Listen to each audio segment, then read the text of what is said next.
প্রিয় যশোরবাসী, কেমন আছেন সবাই? প্রথমেই মাপ চেয়ে নিচ্ছি, আজ একটু অসুস্থ থাকার কারণে ভয়েসটা ভালো দিতে পারছি না। তবে ভিডিওটা করেছি একদম পিওর, মজা পাবেন কিন্তু শিওর।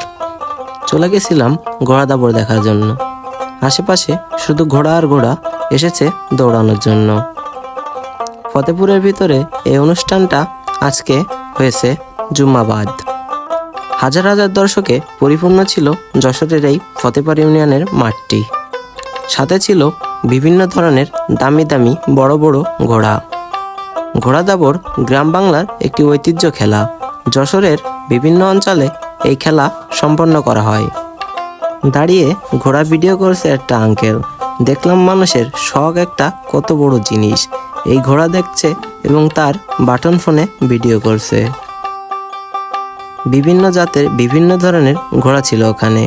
একদম বাচ্চারা ঘোড়ার উপর চড়ে ঘোড়া চালাচ্ছিল।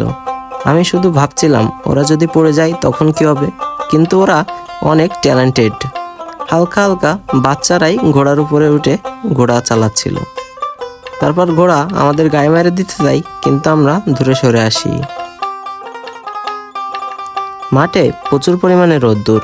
এই রোদ্দুরের ভিতরে থাকতে না পেরে চলে আসি একটা ছাওয়া জায়গায়, যেখানে বাঁশবাগানের ভিতর অনেক দোকানপাট বসেছে।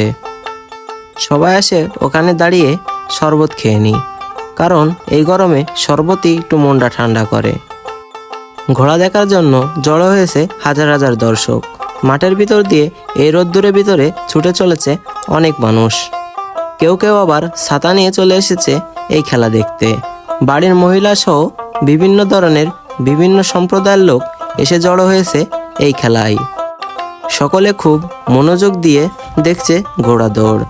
অনেক মানুষ অনেক রকম সেজে এসেছে, স্টাইল দিয়ে এসেছে।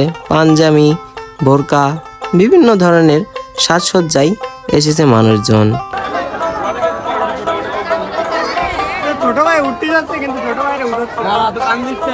উনি আরো ছোট করা উচিত ছিল। রোজ কোজনের বাড়ি পার্সোনাল ভাবে বানাই দেব, সরকার সবার রাস্তাতে বানাই দেব। তাহলে আমরা লাফা লাফা না কই বড়া ও ওই যে সব কুমা মোবাইল আমি চালাতে নিষেধ করে দেবে। এটা ছোট ভাই আমার কান্নাকাটি করতে কান্দিছে। মানে কি করব, আমি কইছি যে এরা কিনে দেবো, তাও মাইন্ডে চলে। ঋদু বাচ্চাদের কাছে চেয়ে খাচ্ছে না পারে।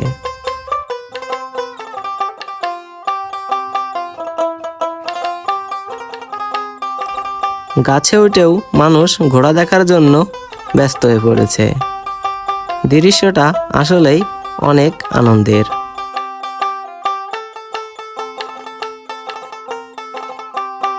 ঘোড়া বিভিন্নভাবে ছুটে চলেছে। দেখুন, ঘোড়ার উপরে একদম বাচ্চা মানে শিশু বসে রয়েছে এবং ঘোড়া ট্যাকেল দিচ্ছে। এদের পাওয়ারটা আমাদের পাওয়ারের চেয়ে অনেক বেশি।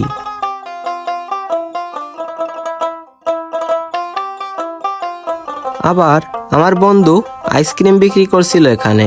রাখ দে কুলফি জোরে কুলফি 10 টাকা, কুলফি 10 টাকা। বিভিন্ন দোকানপাটে ভরপুর। এখানে আমরা ঘুরে ঘুরে সবই দেখছিলাম এবং প্রচুর খাওয়া দাওয়া করেছিলাম। বাদাম ভাজা, পাঁপড় টাপড় সব রকম দোকান এখানে উঠেছিল। সবচেয়ে ভালো লাগছিল ট্যাংগুলো, কারণ এখন সব দিকে গরম, এজন্য একটু ঠান্ডা খেলে ভালোই লাগে। তারপর একটা ভিক্ষুক ওখানে ভিক্ষা করছে আর কি কাজ করছে দেখেন। এমন ভাব দেখাচ্ছে সে অসুস্থ, কিছুই করতে পারে না, তবে তার হাতে লুকাই লুকাই সিগারেট রয়েছে। আসলে অসুস্থ মানুষ কিভাবে সিগারেট খায়? আমরা বেশিরভাগ ছায়া দেখেই থাকছিলাম। আমরা মাঠের ভিতর যাচ্ছিলাম না, কারণ মাঠে প্রচুর রোদ। তারপর ঘোড়া চলে আসে, এই যে ফাস্ট হয়ে যায়।